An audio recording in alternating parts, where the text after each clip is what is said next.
Hello students. So today I am going to talk about very important topic, that is properties of food. Now the questions come with this chapter a lot because whatever the food is going through while maturing or while cooking, you should be knowing the properties of the food, and today we are going to talk about that only. So let's talk about what is properties of food. Now the properties of the food, what it is, basically the food, all the food have various constituents in it, like water, lipid, proteins, carbohydrates and enzymes. These are the constituents which consist of a food, and each component has its own physical and chemical characteristics. Now this physical and chemical characteristics only gives the final property of the food product. Okay, so let's talk about what are these properties. There are various properties like the physical and chemical properties. First we'll talk about the physical properties. Now physical properties, that means they can be observed without changing the identity of the subject. If the food is going through the physical property, that means the identity of the substance is not being changed. What are these? They are color, texture, density, viscosity, change in the state, that means either liquids or gases or solid, solubility, malleability, mass and volume. These are the components of physical properties. So various questions comes by this way ki what is the physical property, what are the characteristics which we are in the physical property. So you should be knowing ki all those properties which can change but they cannot change the identity of the substance are called physical properties. And what are the chemical properties? The chemical properties means that there is definitely any changes, and just because of these changes, the identity of that food product has been changed. Now what are these? They can be reactivity, toxicity, pH, conductibility, tarnishing, fermenting and oxidation. These are all the properties which change the food of the final product.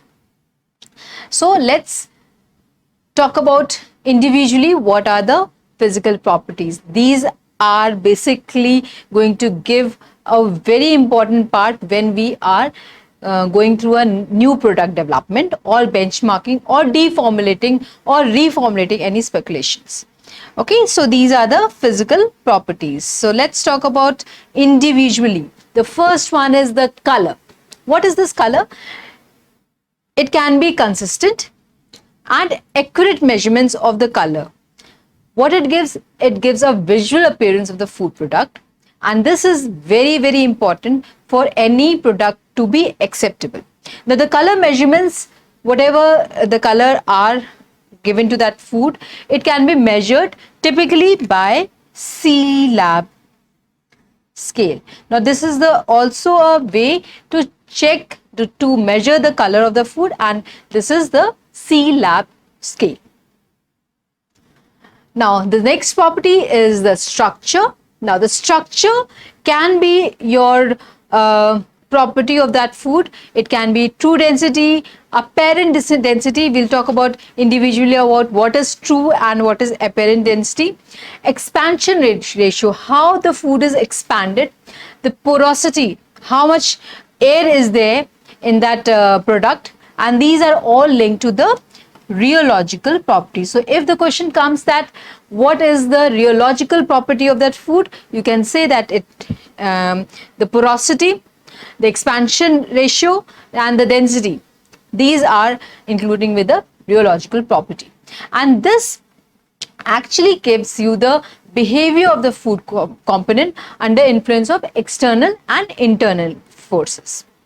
Now the structure of the food influences the texture also.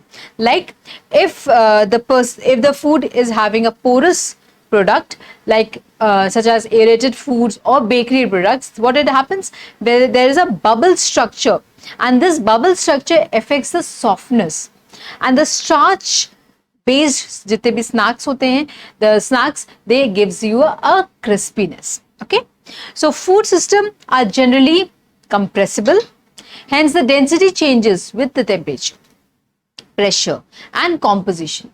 Now the porosity in the extruded products changes with the true or apparent density. Now we are talking about two density part, that is apparent and the true density. True density means the product is having a proper density, and apparent when the product has a porous or bubbles in the air, bubbles are there, then the product's density has been increased, but it is not a real density. That's why it is called as apparent density. Now the pumping requirement vary according to the flow properties, and X-ray microcity offers non-destructive imaging and structure measurements in 3D of that food product. So you can check the structure of the food through X-ray microcity. Okay. Next comes is the texture. The texture is very, very important as a sensory attribute because it affects the way the food tastes and how it feels in the mouth. This is called the texture. The texture depends on the rheological property of the food, and evaluation involves what? The measuring the response of food when it is subjected to forcing, like cutting, shearing, chewing, compressing or stretching. How the food is reacting, how the food is responding. This is called the texture of that food. Now let's talk about, we are talking about rheology a lot. Let's know what actually rheology or interfacial property means. The rheological properties of the food materials are very important in determining the texture, and as not only the texture but also how it behaves physically when it is subjected to physical forces or forced to flow. Okay, so what is the rheological property of the raw material or the intermediate product like the batter or the dough? These are going to let you know the property of the final products. Now this is basically a study. This is known as rheology study. Now the liquid foods are generally regarded as viscoelastic fluid, and they can strain rate dependent. Okay, the flow behavior of the liquid food can be expressed as pseudoplastic or Bingham due to the dependency of viscosity on the strain or shear rates. How it has been flowed, the flow behavior, it depends on the, it is basically a viscoelastic, and it depends on the strain and shear rate it is given to that food. Anisotrophic nature of the fluid of the solid or semi-solid foods result in the mechanical property that vary with the variation, the direction at which the stress is given. It depends on the stress direction depends on the structure of the food, and it is called as anisotrophic nature of the solids. Next comes is the chemical property. As you all know that chemical property means what? It is changing the identity of the food. The food is totally a different product when they are going through the chemical properties. And the food chemistry is basically a study of that chemical properties. It is the study of chemical processes and interactions of all biological and non-biological component of the food. Both components have to be taken care while we are looking for the chemical properties. Now, in general, this functional property of the food can be divided according to the component of the food, like it is a starch or protein or the fat. Now, when we talk about the starch, what are the chemical properties? In fact, functional properties and the chemical property is the same thing, so don't get confused. It is basically, we are talking about the chemical properties. Okay, the starch, how many starch these chemical processes are there in the starchy products. They are gelatinization, gelation, dextrinization. It depends ki what is the responses, what is the stress we are giving to that starch product. It depends on these are the processes which deals with the starchy foods. When we talk about the proteins, it is coagulation or denaturing of that protein, foaming, browning and emulsification. So we'll specifically talk about each and every process in our further slides. Then the last product, that is the last major nutrient, is the fats. And when we talk about fats, there are various functional properties of the fatty foods, which are aeration, emulsification and shortening. So let's talk about one more part, that is called colloidal dispersion. So you should be knowing, whenever we are talking about the chemical property of the food, there should be knowing that what are the colloidal dispersion of that substance.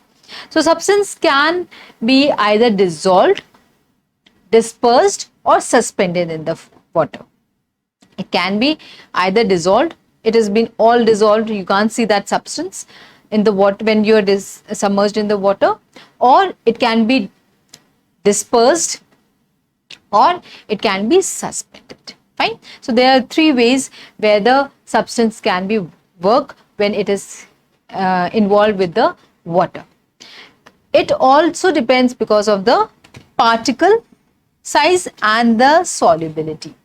Now the small molecule like salt, sugars, what they do, they dissolve in water. Fine. So they dissolve in water, so make a solution. Fine.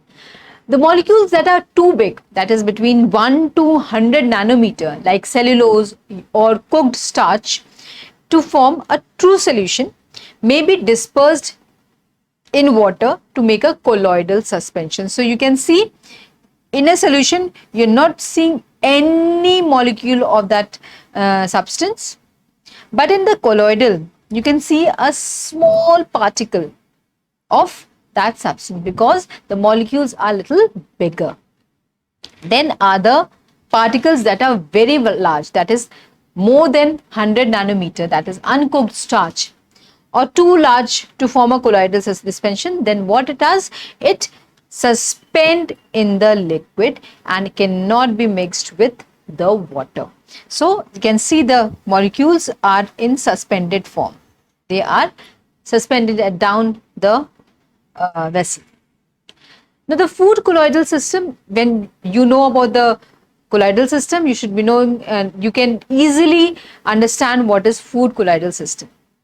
Now the colloidal system consists of two separate phases. The first one is the dispersed phase, which is the substance. Then is the dispersed phase, and this phase, that is disrupted or finally divided into within the emulsion. Then comes the continuous phase, the phase where it is continuously dispersing that substance and is suspended. And is the last one is the interphase. So you should be knowing about the two part, that is dispersed phase and the continuous phase. The dispersed phase is what? The phase that is disrupted or finally divided in with the emulsion. And the continuous phase is what? It is the dispersion medium. So when we talk about the colloidal system in the food, for example, if we talk about milk, then it is a emulsion.